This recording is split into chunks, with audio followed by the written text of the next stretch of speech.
Hello, everybody. Hello. Hello. It's us. We're talking about getting rich. We're Sheik has talking. notes. Sheik, can you take us away? I kind of liked the format last time where you were kind of querying us. You're like, how does this all work? Yeah, this is great because I feel like I know the least about getting rich in this group, so I'm happy to ask questions. I'm just an idiot. I have some ideas, but they're all bad. Totally. I think this is three idiots riffing on what they heard from other people about getting rich. Yeah. Yeah.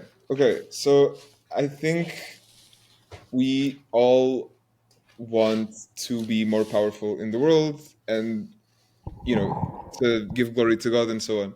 And we want our friends to just have that same freedom to do whatever they want and just lead healthy, fulfilling lives next to each other, because it's really fulfilling to live next to your friends. That said, there are a limited number of ways to make money that I know about that are like tried and tested and repeatable. Okay, so currently I feel like our rough network, our rough scene, relies a lot on the contingent of people that have software jobs that pay, multiples of six figures, and they end up subsidizing some amount of events, some amount of like coaching offerings, flights for people sometimes, and then there's a contingent of people who don't have tech jobs who are wondering, how do they make their own money? And sometimes even the people with tech jobs will not feel aligned with their jobs, and so they'll just go on sabbatical and look for something else, right? In terms of aligned jobs, I could think of people do consulting. Simon talked about consulting on metacognitive skills last time.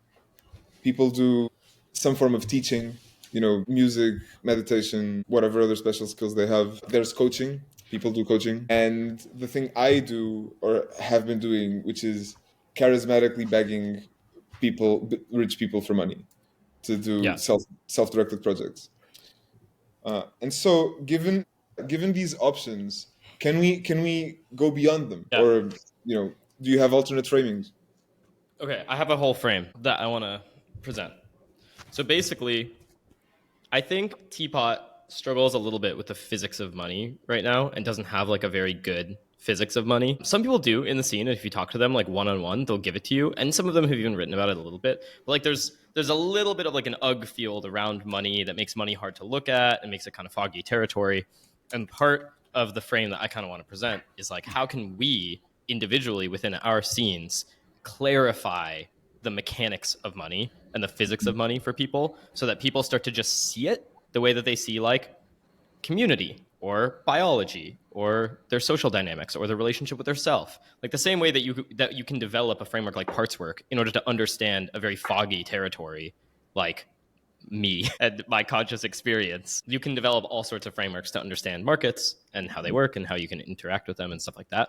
And part of what's going on here, I think, is that there's a mix of ideologies with respect to markets that people don't want to cross boundaries on. Specifically, there's a lot of anti-market ideology that's very strongly held in some people's hearts who we want to be friends with, genuinely. It's like, we love those people. We want them to be in our communities. We want them to be welcome in our communities. And there's some of like, well, if we talk about the mechanics of money and then people start disputing that, the way that like, there's something about money where people dispute it as if it's like disputable territory or something, which I kind of have some thoughts on. But then final point, I just want to add like my mechanics of money bit rather than just suggesting that you can add the framework. How do I think about it? So the way I think about it is basically like jobs. What's a job? What is work to be done?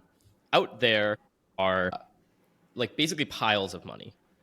So, and those piles of money are controlled by entities that have authority to spend, basically. So there's like spending entities that are out there. You can think about individual consumers. It's a really simple one because we all are them. So like you have individual people. Those people have control over their savings, their retirement, and like any accounts that they own under their own personal name. And they have authority to spend from those accounts. Teapot mostly targets people like this right now. Like we mostly don't do business to business. There's a little bit more nonprofit stuff, and we'll talk about nonprofit like piles in a second. But Yeah. the core thing with Teapot with respect to this consumer stuff is that we seem to really want the people who spend money on our stuff to be super aligned, which often means they're like our friends, which often means you're like making money by charging your friends. So then you end up with like a local economy that can never grow by definition because you just have like a bunch of people who are like in a circle giving each other money for their events or whatever. That's not going to work. So you need, if you do want to establish like a tribal boundary and you want to think of it that way, you need what you would call like a trade surplus, where you basically export goods and services into the wider outside economy and import money. Or you need to go acquire rich people, bring them into the seed, and then get them to distribute their money by spending it a lot in the domestic economy. Either one of those, immigration or kind of like trade policy that has a surplus of exports, would work. In terms of things, other piles that are just worth mentioning, like Teapot, I think sometimes is not interested in targeting corporate piles of money. And I just think this is like a huge mistake. Teapot should just target corporate piles. There's like huge piles of money, like billions literally of dollars, even in single piles, not to mention like millions of dollars across so many piles. So like for just to give some like napkin math here, the average seed round in New York City right now is like somewhere between $3 and $7 million. So that means like every single person that you talk to who's a startup founder and says they're at the seed stage is either like slightly confused about what the seed stage is, or they are the people who are in charge of a $7 million pile. And if it's like Series A, that's probably like a $20 to $50 million pile. And if it's Series B, it's probably like it's another maybe like $50 to $100 million pile. The quantity of money that the average Teapot project actually needs to sustain itself for a whole year is like $100,000 or so. Like it's like comically low. And so the physics of money here that I want to focus on is not like how do you get $100,000 by asking 1,000 people for $100, but rather like how do you get $100,000 by asking a couple people with $7 million piles of money for $50,000. I think we pushed Teapot much more in that direction generally, and then spread the knowledge. We'd be very, very capable. And then the final thing I want to add is that the physics of money are not about doing work and getting paid. They're about adding value and capturing percentages. So basically, rather than thinking like, oh, I want to be a consultant because consultants make $100 an hour, it's more like, I will be the person who makes a company $10,000 because I'm going to do sales consulting for them, or I'm going to do marketing consulting for them. Their ticket prices are X. Like literally just do the whole math. Like, oh, they sell $1,000 per ticket. I'm going to do consulting for them. I'm probably going to help them sell 100 tickets. So I'm going to make them $100,000. In exchange for that, I'm going to ask for 25%. So I'm going to charge a $25,000 consulting fee in exchange for my marketing services, which are going to be worth $100,000. And you can start to size up opportunities based on that. So rather than being like, I'm going to go become a consultant now, you start to have the frame of more like, I'm going to go help X person in X market make $1 million now. And because of that, I'm going to capture 25% of it. And then I'm going to build up a marketing agency that way. Anyway, those are some of my frames. That's great. I think just bookmarking, I want to hear from Simon, but just bookmarking, I want to dive into how to put people in that position, in a position where they're just noticing ways to add value and capturing some portion of that. But I want to hear from Simon. Yes. Hello. Thinking about what is a good thing to add here, because I think Master Andrew speaks wise words. I agree with everything pretty much. So it makes me think that also that was pretty fast. And so I'm curious what our objective is. So let's say I'm thinking maybe we're speaking to, who are we speaking to? Each other right now, but also specifically the people around us who might already in Andrew's opening statement have encountered 3 to 25 resistances, So I'm thinking, is it worth it slowing it down just a tad here? And so I love the frame of physics of money.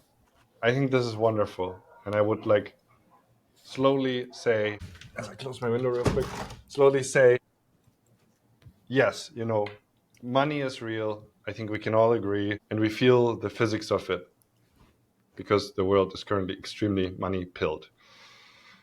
Can it be better? Sure. Yeah. Is it better right now? No. Is it worth playing along with the game? Your choice. But if you listen to the previous episode, if you haven't, we're asking ourselves, how can we have fun as a scene? How can we come together as a scene? How can we connect the European nodes? How can the European events not go broke because nobody's buying tickets because money is an issue? And so right now we're having a pretty ambitious view on the whole thing, which is like squad wealth, but not for me and my 5 homies, that too, but also for you, whoever you are, and your 5 homies, and your homie and their 5 homies, and so for the scene. So I'm thinking, how can we make this conversation in the next 30 minutes as accessible as possible so people can move from, I have like very little grasp to the physics of money, to, hey, yes, right, I have money, it has physics.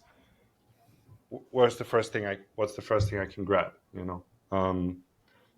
That was my intuition after hearing your opening statements. Cool. I have a couple of friends who would be my case studies. My first friend has a humanities degree. She would be the most amazing personality hire, and she's very high conscientiousness. She'd make a great ops person, and she's very popular on Twitter. And the question would be, how can I find her some sort of remote job, like remote ops job, or put her in a position where she's adding value to like some big venture. And my other friend has a math degree, would also be an amazing personality hire. He's extremely funny and also conscientious, and he wants a product manager position, but he has like 2 years of experience, which most places that he's applying to think is too low. So this is just to establish, 2 personas that we can like imagine as we're speaking. And I think to add to the question, to bring in Andrew's logic, like, okay, one could have an ops job, one could have a program manager job, but also how could both of these people, who I have no clue who they are, of course, completely anonymous characters here, how could they start thinking like Andrew was proposing right now, where the question is not how can I get a job, but how can I somehow move something in me, in my self-understanding, possibly, that allows me to think in the physical terms that Andrew was describing when it comes to, to whom can I provide value, how much and how. Yeah. And so my thought, go ahead, Sheik, first. I'll just preface this by saying that I can imagine that the naive answer would be, put yourself in a huge city like New York City, where that's not what I'm going to say.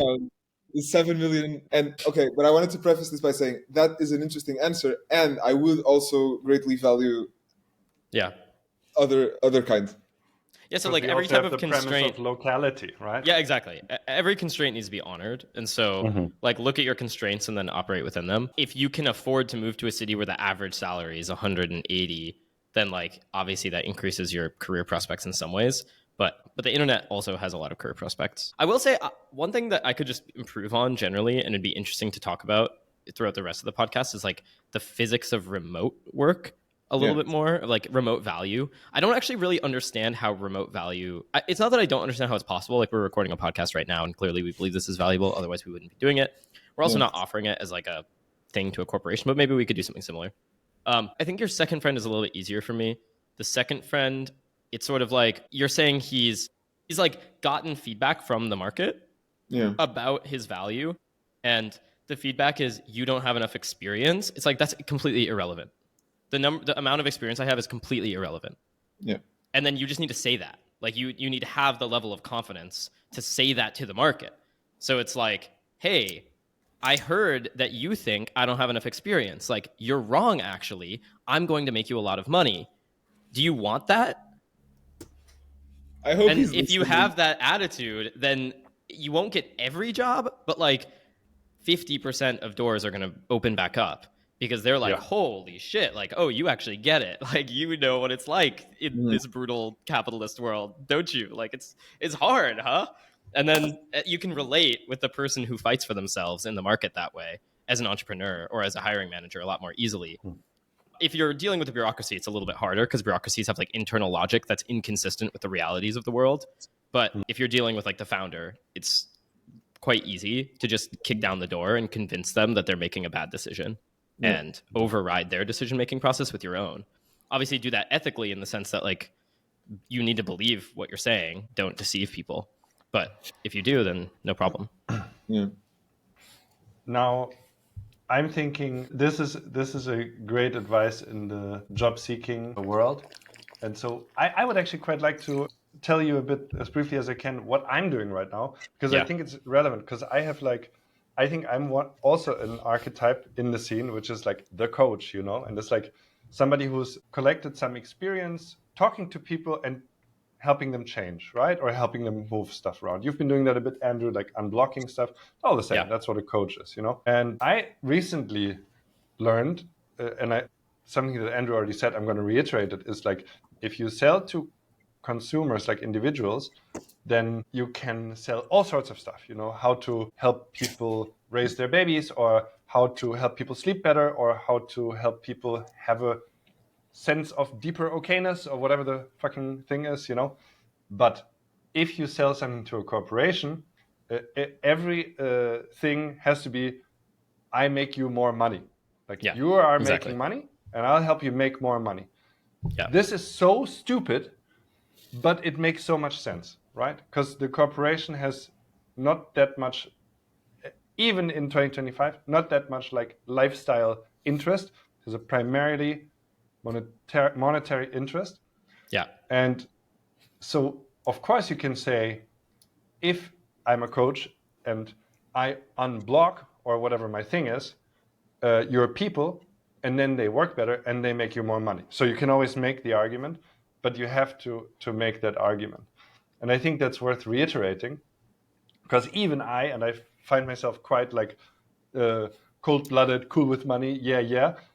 But it wasn't so clear to me. It's so weird. The physics hadn't quite arrived with me yet. Mm-hmm. And now I'm like, right, if I make a corporate offering, it has to be very stupid, like way simpler than I think. It's always way simpler than I think. Yeah. And it has to somehow plug in with, again, reiterating what Andrew already said, their ticketing. Everybody sells tickets to something. And you can quantify how much more you will help them sell. You just have to make a reasoning chain, right? And you have to be able to explain that, just like you have to be able to explain, no, actually, it doesn't matter how much experience I have, or yes, actually, I will make you sell so many more tickets, and I want to have 25% of that. And whatever you offer, whether it's meditation or unblocking, or you have to productize in a way, which means write an A4 page that says why whatever you do plugs in with them, so that their sales increases. Mm-hmm. It never ends in a different point, right? Yeah. There's like two things that I think are worth super digging down on here, which is like, once you're confident that you have the real offering, you're like, okay, I did the math, I ran the numbers, like, here's the amount of value I can provide. It's a no-brainer. That is when you're ready to ask for help. Also, by the way, is like, if you came to me with that, I'm immediately giving you hours of my time to unblock you, because like, that's already a business plan that's a lot further along than the vast majority of people come to me with. And so I have a lot more to dig my teeth into to help you, and I'll often help for free. And like, that's not just true of me, that's true of a lot of people who are doing business. Like, a lot of people on earth want to help you, but they kind of need to see that you've dug deep enough into the problem to be helpable, because they're not available to help you with like certain, like, if the problem is actually like you're traumatized by money, they might not be available to help you with that. If the problem is like, hey, I have this business plan, but I just don't know how to reach the right type of client, maybe they will be available to help you with that. And then the second thing is just digging one layer deeper into like, corporations care about money and the values, which is where does value come from? You mentioned that with consumers, value comes from like our intrinsic sets of values, those things which we have to gain or keep, for instance, like our relationships or our inner world or movies, like just anything a human loves. And then with corporations, it's because they are corporate entities which agglomerate the values of people into some much smaller, much simpler set of values. You have to understand that corporations really only have, they have a couple values. Like, it's not just money, but they I would say there's two primary values that you could appeal to, and really only two that you should think about. The first and most powerful one by far is money. Every corporation cares about money because money is the lifeblood of the corporation. It's literally like giving somebody more life. To give them more money is the equivalent of like giving them years. It's like, imagine if one of the things you could sell to a human being is like years of life. That's what selling money to a corporation is. They want it so badly. It's like the most important thing that a corporation wants. And then the second thing that a corporation really wants is to complete its mission. So keep in mind that a lot of corporations weren't just spun up for the sole mission of making money for their owners and shareholders. They often have a stated mission as well. Mission to the money. So it's like money extends their lifespan, gives them lifeblood, gives them leverage. So it's like just pumping them with strength. So of course they want that. But then the second thing they do want often is to actually accomplish their mission. Mm-hmm. And so if you don't know what a corporation's mission is, that can also be a helpful way to work with corporations, is identify what those actually are. Because their mission is not like all of our employees are happy. That's not, the corporation often has like a very actually explicit stated mission about how they want the world to change. Yeah, I'm noticing vagueness, and I wonder if we want to stay on this topic or move to another one. But if we want to stay, I would want a concrete case study. You know, I wonder if Simon has tried like one way to sell his services and then learned something and adapted, for example, or Andrew. Yeah, I could either give case studies from the Fractal community that I've seen come up, or it'd be super cool also from me for either of you to just be like, this is what I'm trying to do. This is how I'm trying to make money. And then we can kind of like play with it and see if we could improve it. Yeah. I think mine is a slightly different game. I'm playing a slightly different game. So and I'm happy to go into it because I think it's interesting as, you know, one possible avenue of making money. But for Andrew's, I think you should. To Simon. I think because we mentioned the job seekers briefly. Yeah. I gave the coach example and we sort of did a little physics around that. So I think it's, in my sense of sort of fairness or evenness, it's like, give your example, because I think I'm very interested in it personally, and you already did a little bit of physics of money, right? You got some funding. A little bit. I'd love for you to go into it, and then we can see where we end. Do we like that? Yeah, I'm okay with that. Okay. Okay, so I have the good fortune of having succeeded at begging rich people for money. Yay. Nice. That's great. Many people want to be able to do this. True. Yeah. So how did this happen? Last year, I worked at an AI company and the CEO didn't hire me, but she was really happy with me. So she gave me a grant to do basically whatever I wanted for a year. And one of the first things that I did there was run Portal, which was a pop-up campus for people to co-work from. And from that came the Community Archive, which is a database for people in our scene to upload their tweets to,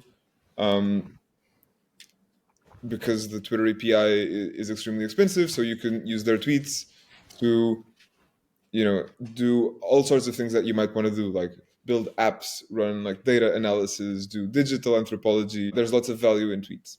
So I did that, and then that made a bit of a splash, and I was like, I know exactly how to use this data. I want to do some research on how ideas spread online. And I tweeted about it, and a few people saw that tweet and they reached out to me in DMs. Hey, do you have an actual proposal? And I didn't exactly. So I spent some time really, you know, articulating my strategy and like legibilizing the work that I wanted to do, thinking in terms of, you know, what's the problem? What are the current solutions? Why aren't current solutions enough? What's the mission? What are the strategies, like the avenues that you're gonna take to reach your mission? What are the metrics? What are the stakeholders? You know, what projects are kind of like this or related? What's relevant literature? You know, so I made a long document with all of these things, and this just, you know, what's your goal here? It's to convey that you've thought about this a lot, convey like the vibe of the work that you're trying to do in a way that the person reading thinks, yeah, like this guy isn't going to disappear with the money, or this guy isn't, some crank who, or some schizo dude who like has no chance of like actually doing the thing that he's trying to do. Like giving some social proof is really important. So we have some CEO friends or some already kind of successful friends. So asking them to be listed as informal advisors, for example, I feel like that was really helpful. So after having this document, I applied to the things that the people who DM'd me suggested, and those things panned out. And there was more money, like smaller amounts of money here and there. But so I think that there are a few factors here. Of course, there's all the work that I already mentioned, but to begin with, there's the fact that I have a decent network already. I have a presence on Twitter. People follow me. People know me. I have some past work, so I'm like credible in that way. And so, I have the great fortune of just having Vitalik like DM me, hey, this looks cool. Like, let me offer some matching funding. If you find someone else to give you money, I'll match the money that they give up to a point. And then, someone else messages me and says, this is cool. I work for this grant. Like, you should apply. And like, I'm motivated to approve it. So, so it's a mix of cultivating my network and my serendipity, also working on a project that I'm genuinely excited by. I feel like that sort of that message travels, like the fact that it's like sparkly for me, that I found something that wouldn't be found by people disingenuously like greedily optimizing for money, for example. Yeah, so there's network, there's the serendipity of doing something that you're curious about, and then there's like working very hard to articulate the thing that you want to do. So like a really clear vision. I think that's a really important lesson actually. It's like if your vision is clear, you give people the opportunity to just say yes or no. Yeah. I would also add that it helps if you're like charming and smart, like Sheik is. So there's some amount of, I just want to make sure that in the like grant and nonprofit getting world, I feel like there's just also a little bit of like, yeah, you don't have complete control over it, partially because a lot of it is based on whether or not people like you and like your vision combined, the same way it is in startups. Like it reminds me a lot of VC, where when you're applying for VC, the caveat here is just like, don't feel bad. Like if you don't get the grant, don't feel bad. Or like if somebody doesn't fund your company, don't feel bad. It's because they just have some internal sense of taste for the sort of person that they want to fund, and it's not about you necessarily, and it's not about the idea necessarily. Yeah, I should say I didn't exhaustively apply to like hundreds of things, although that's what you should do. But I applied to like 15 things, and the only ones that I got were the people who DM'd me first. Yeah.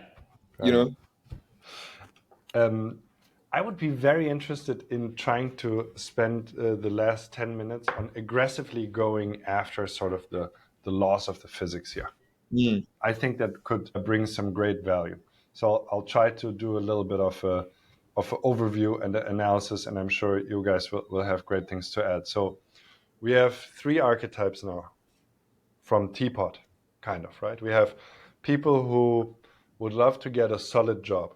Maybe they haven't had a job or something, but we know that the people who would be down for that, they would often be great personality hires. We're all pretty high profile people in a way, right? We are on Twitter, we know how to. Okay, so then we have the coach, which I think is a major archetype in our scene. And I think that's where we can really potentially leverage. I mean, that's my vision, right? Where we can really leverage the asymmetry that what Andrew said in the beginning, that like we're like having this domestic economy, but we need a good trade route to the mainland of commerce and not be afraid of that. And I think coaches are really great positive infiltrators into the corporate world, right? And can really create great value and create great leverage and make great money. And then we have the research institute founder / grant collector, Sheik's archetype, who has some sort of research shaped project. I mean, we have a few of those institutes or also the you know, spiritual center founders, I think is somewhat similar coded. There's some sort of academic monastic thing which needs what's the word? Benefactors. I would even bundle this with startups or like And startup, yeah. Right. I think there's entrepreneurs. There's basically like entrepreneurs Yeah. out there. There's also social entrepreneurs. And then there's also Yeah, like the yeah. for-profit and nonprofit worlds. And Yeah. the thing to me to really, really Wait, focus sorry. on. Oh, sorry. You go. Can you I go, add yeah. one more thing? Yeah, you go. Just one thing. What I would try to analyze is that each of those characters wants something from somebody else. Like the job applier wants something from the corporation. The coach wants something from the corporation in a bit of a different way. The entrepreneur slash startupper wants something from a VC, a benefactor, a grant giver.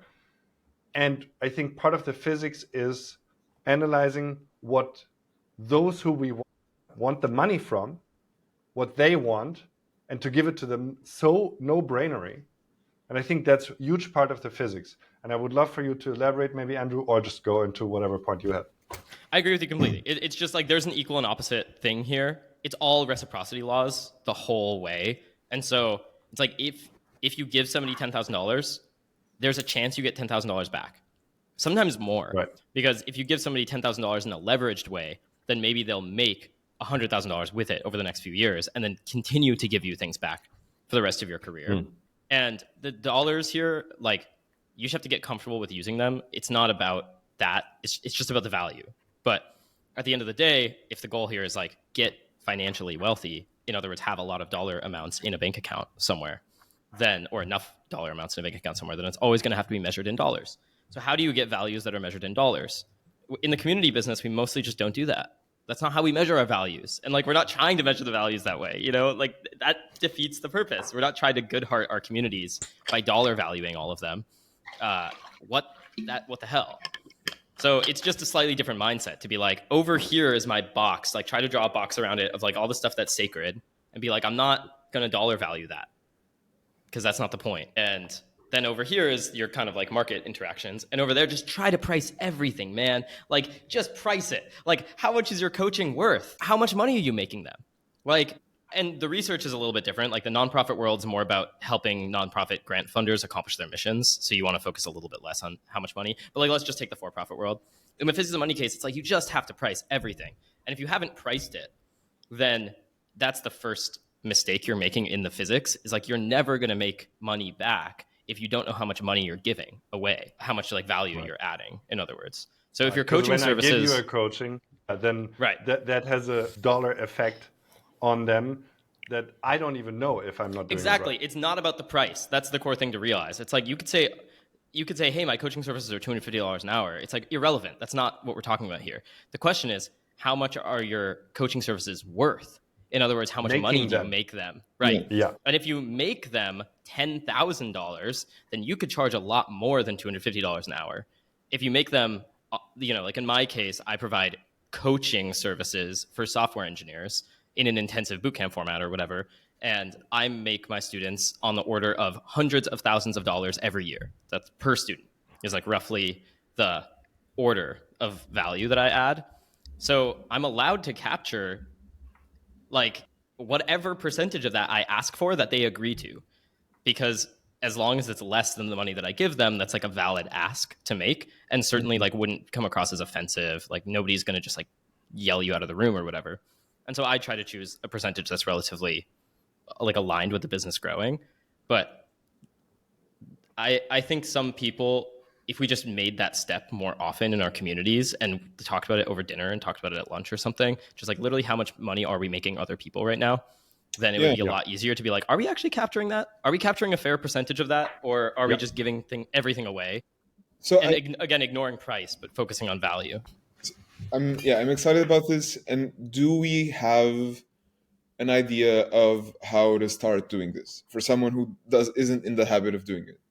Like, what do you do? Do you just take a company and you dissect it and see if you notice inefficiencies?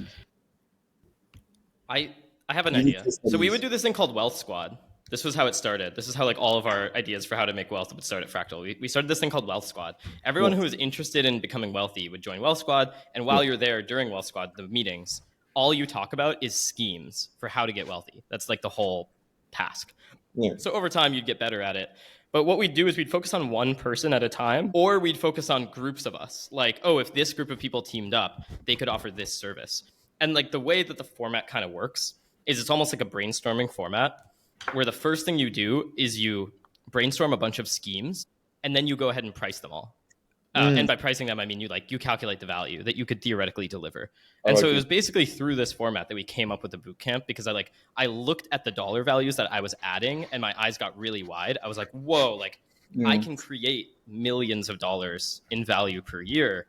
That's going to be a really good business. Whereas like sometimes you'll price things out and you'll realize like we had an idea for a elderly retreat during Wealth Squad. We're like, oh, what if we like had a bunch of elderly people? We brought them into Fractal Tech and we like gave them community, and it would benefit the community, it would benefit them. It would be really rehabilitative. And that's a really good transformative idea. The sort of idea that a lot of people in Teapot might have.